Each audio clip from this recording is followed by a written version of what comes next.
बच्ची कहती है जब हम पड़ोस में गए तो लोगों ने काम कराने से इनकार कर दिया, जब कुछ ना मिल सका कहती मैंने गर्म पानी पिला के 2-3 भाइयों को सुलाया। और तुमसे भी गुजारिश है जब बहनें बूढ़ी हो जाया करे तो उनसे चेहरे न मोड़ा करो, अगर बहनें बड़ी हुआ करे तो उन्हें ताने न दिया करो, परदेश चली जाती है ससुराल चली जाए तो रिश्ते ना तोड़ना, इसलिए कि ये बहन होती है जो माँ के बाद माँ का प्यार दिया करती है, जो माँ के बाद तुम्हें माँ बन के पाला करती है, ये बहन होती है। आज परदेश गई है लेकिन दिल पे हाथ रख के बता, इतने दिन शादी को हो गए हैं, कभी इसने तुझसे अपने काम की उजरत नहीं मांगी, 18 साल रोटी पका के देती रही लेकिन कभी रोटियों की कीमत नहीं मांगी, तेरे घर में 18 साल तक झाड़ू लगाती रही लेकिन झाड़ू की उजरत नहीं मांगी, तेरे घर के अंदर सफाई करती रही लेकिन सफाई की कीमत नहीं मांगी। हाँ हाँ, जब ये घर में रहती थी तो इस बात पे लड़ जाती थी कि ये तकिया मेरा है, ये बिस्तर मेरा है, ये कमरा मेरा है, इस पे जूता पहन के ना आना, इसकी मैंने सफाई की है।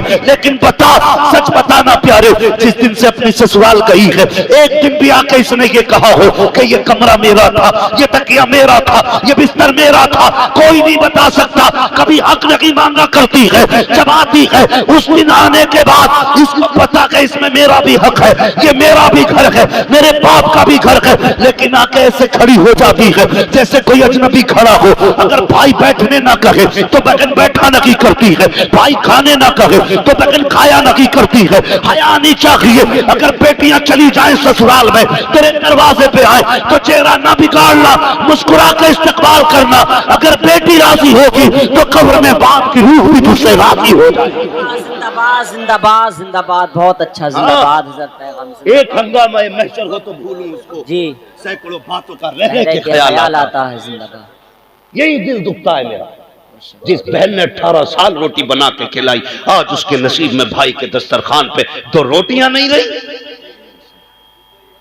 पीर की गोलक में डालने के लिए 500 रुपए तो हैं, लेकिन बहन की झोली में डालने के लिए 100 रुपए नहीं। ये है हमारी सच्चाई। अल्लाह की कसम, अगर किसी ने बहन को सताया, मां को सताया, मैं भी होऊंगा कयामत में, तुम भी होगे, मैं देखूंगा कौन सा पीर बचाएगा। याद रखो, अगर किसी अपने का आंसू तुम्हारी वजह से गिरा है, अल्लाह उस वक्त तक जन्नत नहीं देगा जब तक एक एक आंसू के कतरे की तुमसे कीमत वसूल नहीं देगा। ख्याल करना। बच्ची कहती ने समझाओ, दूसरे निकाह करो तुम्हारी मर्जी, लेकिन पहली औलाद को न भूलना, मत भूलना। तुम्हें क्या पता औलाद क्या होती है। उनसे पूछो जिन पे औलाद नहीं है उन्होंने कौन सा मजार छोड़ा है जहां मत्था ना रगड़ा, कौन सी मस्जिद छोड़ी है जहां सजदे ना किए हो जाके। वो कहते अल्लाह बेटा नसीब में ना है तो फिर बेटी दे दे। आ गया औकात पे, अल्लाह अपनी मर्जी से बेटी देता है तो मुंह टेढ़ा करके कहता है इसके नसीब में बेटी को बेटा ही नहीं था। अस्पताल में मां पड़ी है, 3 बच्चियां हो गई, तीसरी बच्ची की पैदाइश में अभी छुट्टी नहीं हुई हॉस्पिटल से। औरतें खैर खबर लेने जाती हैं, साथ बैठ के कहती है इसकी कोख में बेटा ही नहीं लिखा। और तुझे शर्म आनी चाहिए, तू उससे ताने दे रही है जो अभी मौत का मुंह देख के आई है, जब मौत के दरवाजे से लौट के आई है। तुझे बेटा चाहिए था, इसने बेटी को जन्म दिया है। दिल टूट जाता है एक माँ का। अगर इसकी बस में होता बेटे पैदा करना तो सारे बेटे तुझे दे देती, लेकिन तू भी याद रख, नस्लों को सिखा देना। कुरान में रब कहता है हम जिसे चाहते हैं बेटी देते हैं, जिसे चाहते हैं बेटा देते हैं, जिसे चाहते हैं दोनों देते हैं, और नहीं चाहते हैं तो कुछ नहीं देते। जिंदाबाद जिंदाबाद जिंदाबाद। जब वो कुछ नहीं देता तब कलेजा फटता है हमारा। माशाअल्लाह। अल्लाह बेटी दे दे। आ गया अपनी औकात पे, अब मांग रहा है बेटी। क्यों? कि कम से कम घर में चिराग तो जलेगा। हया कर खुदा के बंदे, क्या ही अच्छा होता तूने सजदे में पहले बेटी मांगी होती। अल्लाह बेटी भी देता, बेटी के सदक़े में बेटा भी अता करता। क्या बात है। जिंदाबाद जिंदाबाद। बेशक बदलो अपने आप को, बदलो। जब औलाद नहीं होती है तब भी हम रोते, हो जाती है तो नाकदरी करते। मैं ये तो नहीं जानता भाई कि जिसके घर में बेटी होती है वो बाप अपने आप को क्या समझता है, लेकिन इतना जानता हूं जिस बेटी के सर पे बाप होता है ना, वो बेटी अपने आप को शहजादी समझा करती है। भले बाप गरीब क्यों ना हो, उसे फख्र होता मेरा बाप जिंदा है। जी हक है। और यही नहीं, ससुराल भी जाती है तो बात बात में कहती है मेरा बाप है अभी, जी उसे फख्र होता अपने बाप पे। और बाप बीवी के लालच में आकर के बेटियों को धक्का दे दे तो दिल कितना टूटेगा बेटियों का। बदलो अपने आप को, किसी का दिल नहीं टूटना चाहिए, किसी का दिल नहीं टूटना चाहिए। भाई अगर जगह कम है ना कमेटी वालों, आइंदा थोड़ी बड़ी जगह जलसा कर लेना। लेकिन अब जरा थोड़ी सी बात सुन लें, इन भाइयों से गुजारिश है जितने खड़े ना, घर जाना तो माँ के कदम चूमना, कहना माँ सबने बैठ के हुजूर की बातें सुनी थी, मैंने खड़े होकर हुजूर की बातें सुनी। जो जहां खड़ा है खड़ा रहे, इससे मतलब नहीं है, बैठाना जरूरी नहीं है। अल्लाह आपको डबल सवाब अता करेगा, सुनने का भी सवाब मिलेगा, थकने का भी अल्लाह सवाब अता करेगा। जी बेशक है जी जगह है तो बस जहां जैसी जगह है बस खड़े रहिए, बस थोड़ी देर मेरी बात सुन लीजिए। तवज्जो है ना सारे लोग, रिश्तों की कदर करें। अल्लाह ने औलाद दी है ना, इसकी इज्जत करें। और औलाद से भी गुजारिश है, सगे माँ बाप सगे होते, सगे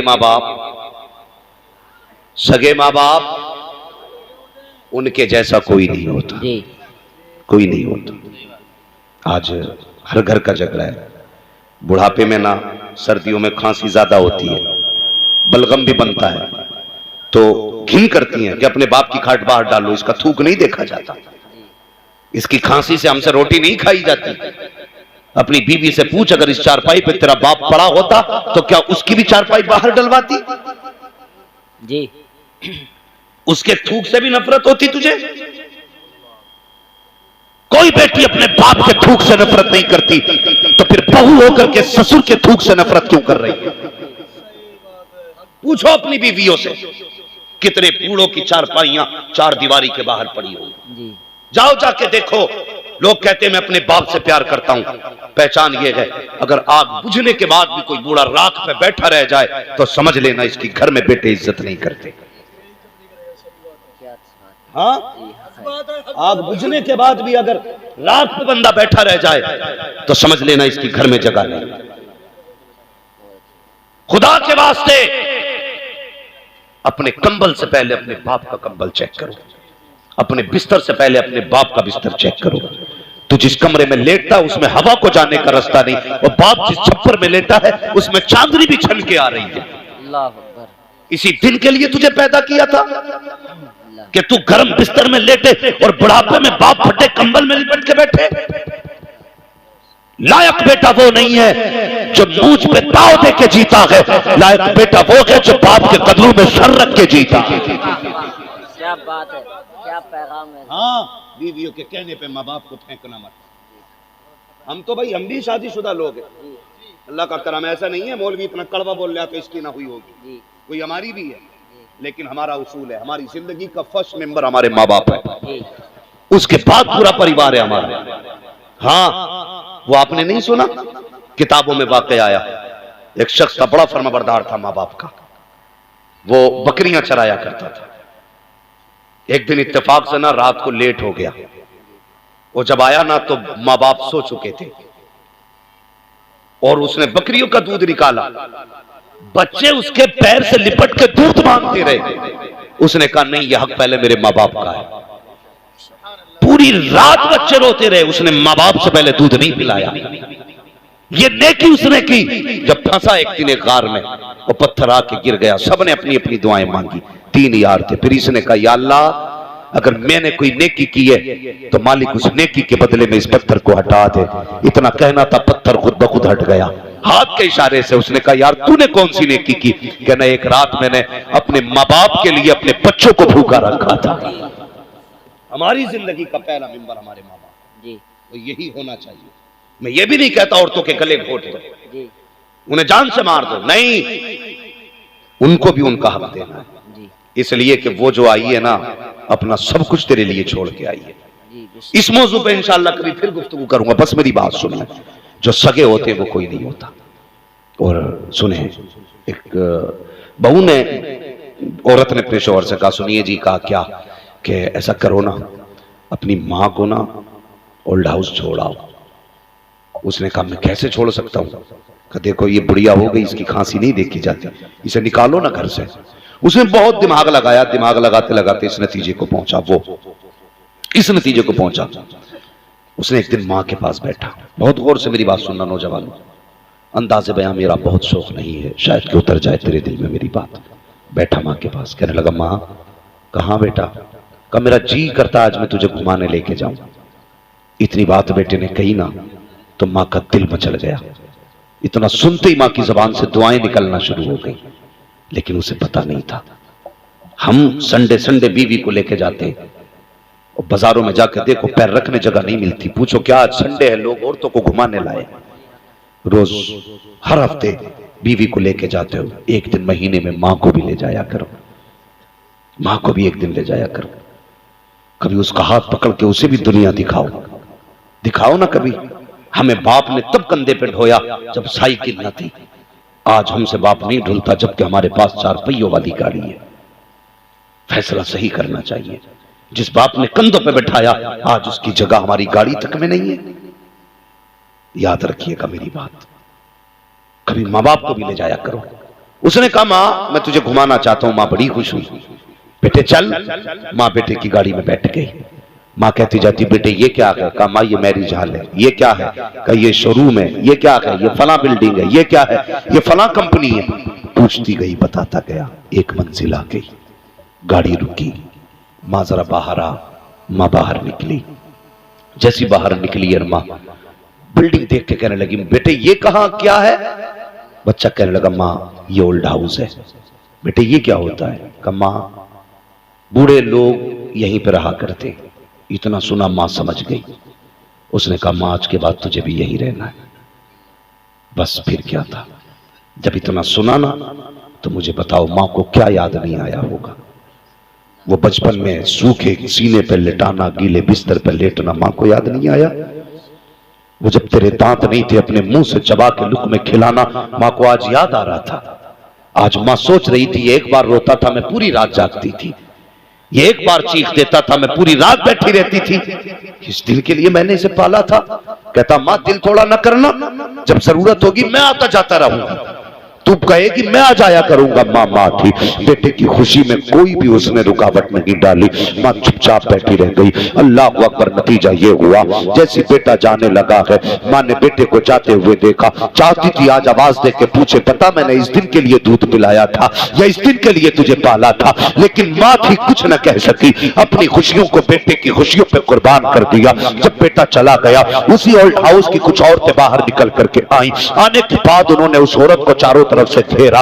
किसी ने कहा तेरा नाम क्या है? उसने नाम बताया। कब शहर कौन सा है? उसने शहर बताया। मोहल्ला कौन सा है? उसने मोहल्ला बताया। घर का नंबर क्या है? उसने घर का नंबर बताया। वो कहने लगी बता तेरे बेटे का नाम क्या है? जब इतनी बात सुनी है तेरे बेटे का नाम क्या है? वो मां चुप हो जाती है। फिर दूसरी ने कहा बताती क्यों नहीं बेटे का क्या नाम है? फिर मां चुप है। तीसरी ने कहा बताती क्यों नहीं? मां फिर भी चुप है। चौथी ने कहा चुप हो जाओ, इससे बेटे का नाम ना पूछना।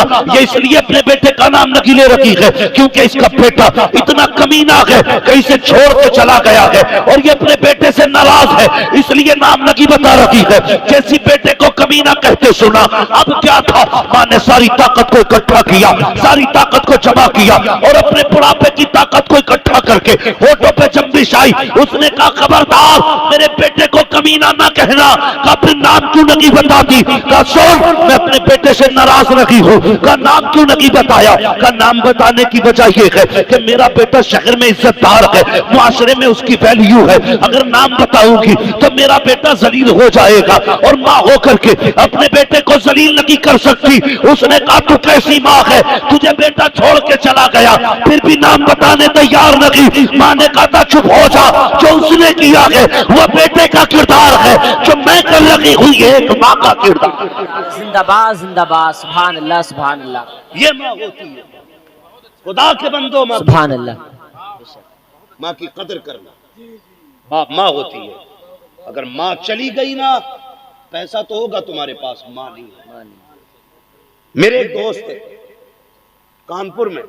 एक दिन मैं उनके मकान में गया ना तो कहने लगे मैंने जब पहली बार इस मकान में अपने कदम रखा था तो मैं रोया। मैंने कहा क्यों भाई? बहुत बड़े नामवर मिंबर पे बोलने वाले शख्स है, मैं नाम नहीं बता रहा। उन्होंने कहा मैं जब कानपुर में आया था शुरू में मुझे कई दिन हो गए थे, मेरे माँ बाप मुझसे मिलने कानपुर आए थे। कानपुर आए थे मेरे माँ बाप। कहते हैं मेरी माँ का मन था कि बेटे के पास रहूं, लेकिन वो कहते हैं मेरे पास इतनी जगह नहीं थी कि मैं अपने माँ बाप को सुला देता एक रात। कहने लगे मैं बहाने बना के माँ को बस में बैठा के आया। कहते हैं फिर उसके बाद अल्लाह ने तौफीक दिया, आज मेरा अपना मकान है। कहते हैं जब मैंने मकान में कदम रखा तो मैं रो दिया। मुझे याद आया काश मेरी माँ आज जिंदा होती। कहते हैं जब माँ थी तो मकान नहीं था, आज मेरा मकान है तो माँ नहीं है। ये हर जिंदगी में एहसास आता है। आज माँ है और पैसा है तो लुटाओ यार इनके कदमों पे। कसम खुदा की इससे अच्छी जगह न मस्जिद है, न काबा है, न पीर है, न फकीर है। सबसे बेहतर जगह पैसा खर्च करने की माँ बाप हुआ करते। जी जिंदाबाद। जब इनसे फ्री हो तब हर जगह लुटाओ जा करके। सबसे पहले माँ बाप को पैसा लगाओ। करेंगे इंशाअल्लाह। बोलो इंशाअल्लाह। इंशाअल्लाह। कमेटी वालों अल्लाह तुम्हें सलामत रखे। अगर आज के बाद एक माँ को भी इज्जत मिल गई तो तुम्हारा बुलाना कामयाब होगा, मेरा आना कामयाब होगा। एक बंदे ने भी आज से माँ की इज्जत कर ली तो माँ माँ होती है। इस मौजू पे गुफ्तगू करूं कई घंटे चाहिए, इसलिए कि माँ लफ्ज ही ऐसा है अगर फैलाओ तो जमाना बन जाता है और जमाने को समेट दो तो एक माँ बन जाती है। हाँ, उम्रें सिमट जाती है लफ्ज़ माँ में। हाँ, अगर माँ को फैलाओ तो पुश्तें बन जाती है। तो इसको मैं बस इतना कहूंगा माँ माँ होती है। गुस्सा आ गया, कहने लगी पीर का जिक्र ना करना। याद है बात? जी जी। क्योंकि तुम्हारे पीर ने मेरे बेटे के लिए दुआ नहीं की। इतना सुना, बीवी ने ताना दिया ना तो आज आंख में आंसू आ गए। जब आंसू आए ना तो शाह सुलेमान तोसवी रहमतुल्लाह तआला ने बुलाया। कहने लगे चल मेरा सर मूंड दे यार, सर मूंड दे। तो वो सर मूंडने बैठ गए। तो आज आंसू थे ना थम नहीं रहे, इसलिए कि आज दिल टूटा है। लोग कहते हैं दुआएं कबूल नहीं होती, मैं कहता हूं दुआएं करनी नहीं आती हमसे। अल्लाह वो सुन लेंगे, फरियाद को पहुंचेंगे। इतना भी तो हो कोई जो आह करे दिल से। कभी हम दिल से मांगते नहीं, बस रस्मन हाथ उठाए अल्लाह सुन ले, बस आगे उठ गए। लेकिन आज जो था ना, जो 18 साल का थमा हुआ समंदर था, आज हदें पार कर गया। जो आंसू आंखों में थे ना यार, वो अब पलकों की बंदिशें तोड़ के बाहर आ गए और उन्होंने पलकों के बालों पे झूलते हुए चंद आंसू न पीर के उस हिस्से पे टपक गए जहां के बाल मुंड चुके थे। जैसे आंसू पीर के सर पे गिरे, कहने लगे क्या बात है, क्यों रो रहे? तो कहने लगे हुजूर 18 साल पहले बेटा गायब हुआ था। 18 साल पहले बेटा गायब हो गया था हुजूर। मैंने आपसे 2 बार कहा था मेरा बेटा नहीं मिल रहा है, आपने मेरी बात का जवाब नहीं दिया। हुजूर आज बीवी ने ताना दिया, कहा आपने पीर का जिक्र न करना कि उसने मेरे बेटे का पता नहीं बताया। इतना सुना, कहने लगे अच्छा बेटा चाहिए? 18 साल के बाद। सुनना, कितने साल के बाद? 18 साल के बाद चाहिए बेटा? कहा जी। कहने लगे अच्छा, पूरे सर के बाल साफ हो गए। कहने लगे जा तू घर पहुंच, तुझसे पहले पहले तेरा बेटा घर आ चुका हो। इसने इतना सुना दौड़ लगा दी। लोगों ने पूछा किधर जा रहा है? कहा घर जा रहा है। इतनी तेज? कहा हाँ, आपने वो तारीख सुनी होगी, हजरत अबू हुरैरा रज़ी अल्लाह तआला अन्हु, हजरत हुज़ैफा के भी किस्से सुने, सारी तारीख आपने सुनी। दौड़े, जब अपने दरवाजे पे गए, क्या देखते हैं घर में नौजवान बैठा, भीड़ लगी है लोगों की, और सब कहते हैं यार कौन है भाई, अजीब आदमी है। अचानक आके घर में बैठ गया। लेकिन जैसे ये पहुंचा, इसने देखा 18 साल बाद बेटा देखा था। खून खून को देख के गर्मा गया। बेटा बाप को देख के तड़प गया, बाप बेटे को देख के तड़प गया। दोनों गले से लगे। कहने लगे बेटे 18 साल का था। कहने लगा मुझे तो नहीं पता था मैं किसका बेटा हूं, लेकिन जिनके पास था उन्होंने काम तुझे उठा के लाए, लेकिन पता कोई नहीं बताता था कि मेरा घर कहां है। तो मुझे तो याद नहीं मैं कहां से उठाया गया, लेकिन वो ये कहते थे हाँ तुझे उठाया गया मैंने। कहते फिर आया कैसे? कहने लगे एक दिन मैं घोड़े के पास खड़ा था, अचानक एक बुजुर्ग आए, उन्होंने हाथ पकड़ा और मुझे उठा के घर के दरवाजे पे लाके रख दिया। वाह वाह, जिंदाबाद। कहने लगे बेटे पहचान लेगा? कहने लगा हाँ पहचान लूंगा। कहा क्यों नहीं पहचानूंगा, जिन्होंने इतना बड़ा कर्म किया कि वहां से उठा के यहां रख दिया, उन्हें नहीं पहचान सकता? कहा जी पहचान लूंगा। कहा उसने कहा हाँ एक बात तो है। कहा क्या? कहा जब वो मेरे पास आए थे ना, उनका आधा सर मुंडा था, आधे पे बाल मौजूद थे। वाह वाह। आधे पे सर बाल पे मौजूद थे, आधा मुंडा हुआ था, दौड़ा कदमों पे गिर गया, कहने लगा हुजूर बेटा आ गया है। मगर ये बताइए कि आपके जब आधे सर पे बाल थे तब आप यहां बैठे थे, बेटा कैसे आ गया? अल्लाह अकबर। तो मुस्कुरा के कहा था जो हम देख सकते वो तू नहीं देख सकता, वो तू नहीं देख सकता। भाई ये अल्लाह के वलियों में ताकत होती है। बताओ अगर शाह सुलेमान तोसवी की पावर ये है तो फिर बगदाद वाले गौस की पावर कितनी? पावर क्या होगी बाबा? हाँ, उनकी पावर कितनी होगी? फरमाते हैं जो कादरी होगा वो जहन्नम में नहीं जाएगा। क्यों? कहते अल्लाह ने मुझसे वादा किया अब्दुल कादिर जो तेरा होगा वो मेरा होगा। जहां हम वादा करते हैं जब कादरी को मौत आएगी तो उस वक्त तक नहीं आएगी जब तक हम उसे तौबा की तौफीक नहीं दे देंगे।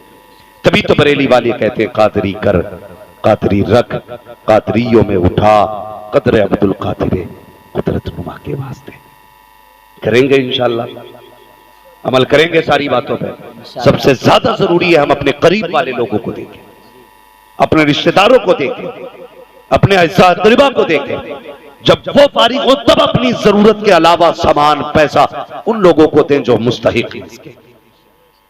गरीबों को उनका हक दें। और एक बात और सुन लो, बरेली शरीफ और पीलीभीत शरीफ के बीच में बैठ के ये बात कह रहा हूं, हम कभी भी ताकत के बलबूते पे कामयाब नहीं हुए। जब भी कामयाब हुए हैं हम सजदों की वजह से कामयाब हुए हैं। बेशक। किसकी वजह से? सजदों की वजह से कामयाब हुए। हम कहते हैं जी क्या कर लेंगे, हम तो इतने लाख हैं, इतने करोड़ है, 25 करोड़ से क्या हो रहा है? भाई हम किसी को मिटाने तो आए ही नहीं, हम तो वो कौम है जो मिट्टो वो को बचाने के लिए आए। बात है वाह। हाँ, हम बचा तो सकते हैं अगर मिटाने नहीं आए तो। लोग कहते जी क्या हो रहा है इतनी तादाद? मैंने कहा एक बात बता, तारीख में सबसे पहले 4 थे, 1 से 2 हुए, 2 से 3 हुए, 3 से 4 हुए, 4 से 38 हुए, 38 से 39 हुए, 39 से 40 हुए। लेकिन किसी ने तारीख पढ़ी कि कभी इस्लाम के 40 से 39 हुए? कभी हो सकता है? नहीं। पूरी तारीख पढ़ डालिए। 39 थे तो पिटते रहे, कम नहीं हुए। 40 तो हो गए, 39 नहीं हुए। जब 39 से 39 नहीं हुए तो फिर करोड़ों से हजार कैसे? जब 4 थे तब नहीं घटे तो 4 से कम कैसे हो सकते हो? कसम खुदा की, कल भी तुम्हारा निगहबान खुदा था, आज भी निगहबान खुदा है, कल भी निगहबान खुदा रहेगा। आवाज आती हम तो माइल बकरम है, कोई साइल ही नहीं, राह दिखलाएं किसे रह रवे मंजिल ही नहीं। हम कल भी सजदों की वजह से पावर में थे, आज भी अगर सजदों पे पाबंद हो जाएं तो पावर में आ जाएंगे। रोजाना कोशिश करें हमें सजदे करने हैं, नमाजों की पाबंदी करनी है, लेकिन मस्जिद में जाके घड़ी देख के इमाम का हिसाब नहीं करना। करेंगे इमाम का हिसाब? जो ठेकेदार है मस्जिद के वो सुने, सबसे सख्त हिसाब उन्हीं से होना है जो मस्जिद के मुतवल्ली खजांची या ठेकेदार होंगे। याद रखिएगा, जो जितना बड़ा जिम्मेदार होगा हिसाब उतना ही ज्यादा सख्त होगा। अभी एक फोन आया था, अभी एक इमाम साहब का फोन था। वो कहने लगे हजरत मेरी बेटी की तबीयत खराब थी, मेरी बेटी को बुखार आया और हॉस्पिटल में रही वो। इत्तेफाक ये उसने कहा कि मेरी बेटी कई दिन हॉस्पिटल में रही। मैं पलट के वापस आया तो लोगों ने बड़ी मुखालफत मेरी की, रखना नहीं चाहते लोग कि तुमने गैर हाजिरियां की है। खुदा के बंदो सुधर जाओ, सुधर जाओ। वो इमाम है, उसकी बेटी बीमार हुई है, अगर तुमने ज्यादती की अल्लाह तुम्हें ऐसी जगह डालेगा कोई हाथ पकड़ने वाला नसीब नहीं होगा, हाथ पकड़ने वाला नसीब नहीं होगा। और वो लोग सुने कान खोल करके जो इमाम और उलमा को अपने बाप की बपोती समझते हैं, अगर उलमा कान में अजान न पड़े ना तो कोई तुम्हारे कान में अजान पढ़ने वाला नसीब नहीं होगा। इज्जत किया करो। जहां से कोई 6 महीने में इमाम बदल दिया जाता है, 8 महीने में इमाम बदल दिया जाता, खुद की इज्जत अपने बेटे नहीं करते, ये इमाम भगाने में लगा। शर्म की बात है, इमाम की खाट लौटेगा फजर में आके अपने बेटे को कंबल उड़ा के आ रहे। क्यों? इमाम पे नमाज फर्ज है, तेरे बेटे पे नहीं है? क्या इसे कंबल उड़ा के आया, पूरी जिंदगी चोरियां करके खेत काटता रहा, अब मस्जिद का ठेकेदार बन के बैठ गया। ये वही फितना परवरी करते हैं जिनकी जिंदगी शैतानी में गुजरी होती है। काम नहीं पूछना कि क्या करते थे। अगर कोई उलमा की तौहीन करे, इमामों को परेशान करे, समझ लेना हलाल के लुक में नहीं खा के आया, हराम के लुक में खा के मस्जिद में आ गया। हाँ, जिसकी रगों में हलाल का खून होता है उसकी तबीयत में शराफत भी होती है, उसकी तबीयत में हया भी होती है, उसकी तबीयत में लोगों की इज्जत भी हुआ। अल्लाह अकबर, या रसूल अल्लाह, जिंदाबाद जिंदाबाद जिंदाबाद जिंदाबाद। बेड़ा पार, बेड़ा पार। अल्लाह अकबर। भाई बहुत गौर से मेरी बात सुनना, किस किस से लड़े हम जाके? अंदर वालों से लड़ें या बाहर वालों से लड़ें? अपनों का मुकाबला करें या गैरों का मुकाबला करें? दिल के फपोले चल उठे, सीने के दाग से इस घर को आग लग गई, घर के जरा। किस किस से जाके लड़े? हम तुम्हें समझाएं कि इमामों की इज्जत करो, या उनसे जाके पूछें तुमने आला हज़रत को गाली क्यों दी, या फिर तीसरे लोगों से जाके पूछें मुसलमान भारत में क्यों नहीं रह सकते? किस किस से लड़े हम? किस किस से पूछें? भाई अपनी जमीन मजबूत करो और खुदा वाले हो जाओ, जमाना तुम्हारे कदमों पे पड़ा है। जी बेशक, जिंदाबाद। बहुत अच्छा। हाँ, कोशिश करना और पहचान लेना। मस्जिद से निकलता नहीं है, कहता जी देखी तुमने उंगली हिल रही इमाम की जी। तू अपनी पढ़ने गया था या वहां पे झुलकाने गया था? इसे सजदे का इमाम दिख गया, तेरा सजदा कैसा था बे? क्या बात। तुझे तो इमाम से पहले सर उठाने की इजाजत नहीं, उससे पहले सर झुकाने की इजाजत नहीं। तुझसे किसने कह दिया जिसे चाहे गाली दे ले, जिसे चाहे बुरा कह ले? तुझे पता नहीं है, तुझे हया नहीं चाहिए। मिंबर पे जो बैठा है तेरे बाप का वारिस नहीं है, रसूल पाक का वारिस है। ये अपनी मर्जी से नहीं आया, इसे मदीने वाले मुस्तफा ने अपनी जगह पे भेजा। इज्जत किया करो इमाम, और इस चीज से हमें बरी कर दो कि हमें फिक्र करनी पड़े किस जगह इमाम को भगाया जा रहा है। और इमामों से भी गुजारिश है मुअद्दबाना, कभी किसी मोटे आदमी को देख के ना उसकी इज्जत ना करना। कोई अगर ज्यादा चिकनी खिला रहा है ना तो उसे जन्नत का ठेकेदार मत कहना। हाँ, जिस नजर से गरीब को देखो उसी नजर से अमीर को देखो, इसलिए कि ये वो जगह है कि एक ही सफ में खड़े हो गए महमूद और अयाज, ना कोई बंदा रहा ना कोई बंदा रहा। इमाम अपने तरीके से इमामत करे और मुख्तदी अपनी तरह से इमामों की इज्जत करे। हाँ, अपने सबसे पहले हमें अपना मुहासबा करना है, मरना है, हमें भी आपको भी मरना है। मैं अक्सर कहता हूँ उजाले अपनी यादों के हमारे साथ रहने दो, न जाने किस गली में जिंदगी की शाम हो जाए। हाँ, करेंगे इंशाअल्लाह ऐसा ही, इमामों की इज्जत करेंगे, उलमा की कदर करेंगे, कुरान वालों का एहतराम करेंगे, माँ बाप की इज्जत करेंगे, इनकी खिदमत करेंगे, सुबह शाम इन्हें वक्त दिया करेंगे। इस पर जवान नहीं बोले, इन्हें फेसबुक से फुर्सत नहीं होगी, व्हाट्सएप से टाइम नहीं मिलेगा, पबजी में 3 घंटे शोर मचागा मार मार जी, इधर पकड़ दो गया जी। ऐसी करते रहे पागल होके मरोगे। सिर्फ 10 मिनट मां के कदमों में बैठ जाओ, इंशाअल्लाह जन्नती होके मरोगे। हाँ, जो जिस चीज की आदत डालेगा उसी में मरना है जी। डांस वाले नाचते हुए मरते जी, कुरान वाले तिलावत करते हुए मरते, नमाजी सजदों में मरते हैं, रोजादार रोजे की हालत में मरते हैं, माँ की खिदमत गुजार जन्नती होके मरा करते हैं। करेंगे माँ की इज्जत इंशाअल्लाह, बोलो इंशाअल्लाह। मस्जिद में भी जाओगे इंशाअल्लाह। हाँ, इम्तिहान आता, बैठ जाओ इधर, 2 मिनट बात सुन लो, अभी खत्म नहीं हुई है, 2 मिनट मेरी बात सुन ले। इम्तिहान का टाइम आवा, इतने बहुत से कलम ला रिया मुट्ठी भर कर पढ़ी हो इसे, क्या बात है, कह रहे आप BA लास्ट ईयर है है बन के भाई वाह, तो क्यों ना आके पढ़ दो पास हो जाऊं। मैंने कहा मेरी फूंक में इतनी दम होता तो मैंने अपना पूरा मोहल्ला मिनिस्टर बना लिया होता। उसे लिए घूम रहे आप बहनों को, खुद मेहनत नहीं करेगा, रात भर पबजी खेलेगा, सुबह को पास कराना मौलवी का काम है। रात भर पबजी खेला, सुबह को फेल हो गया, कह रहा पेन से ही नहीं पढ़े थे, पेन से ही नहीं पढ़े थे इसलिए अल्लाह फेल हो गया। निकालो इमाम को।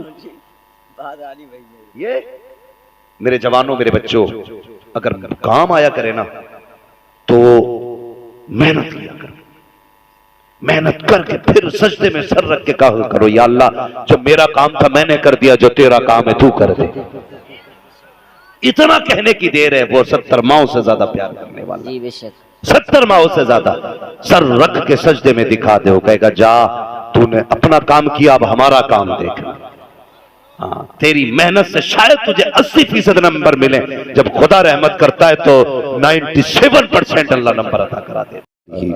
करूं तेरे नाम पे जान फिदा, बस एक जान दो जहां फिदा, दो जहां से भी नहीं जी भरा, करूं क्या करोड़ों जहां नहीं। जिसको अपने नबी से जितना प्यार है कोशिश करें उतनी आवाज के साथ रसूल और आले रसूल की बारगाह में दुरूद व सलाम की डालियां निछावर करें, पढ़ें बावाज़े बुलंद अल्लाहुम्मा सल्ली अला।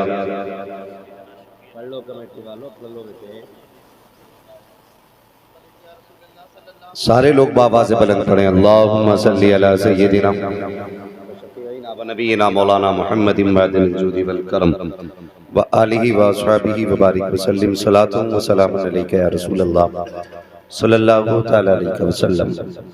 मैं मुबारकबाद पेश करता हूँ अरकान कमेटी, बानियान जलसा और बस्ती के तमाम ही अफराद को, और उन सभी लोगों को जो दूर दराज से सफ़र करके इस महफिल पाक में तशरीफ़ लाए।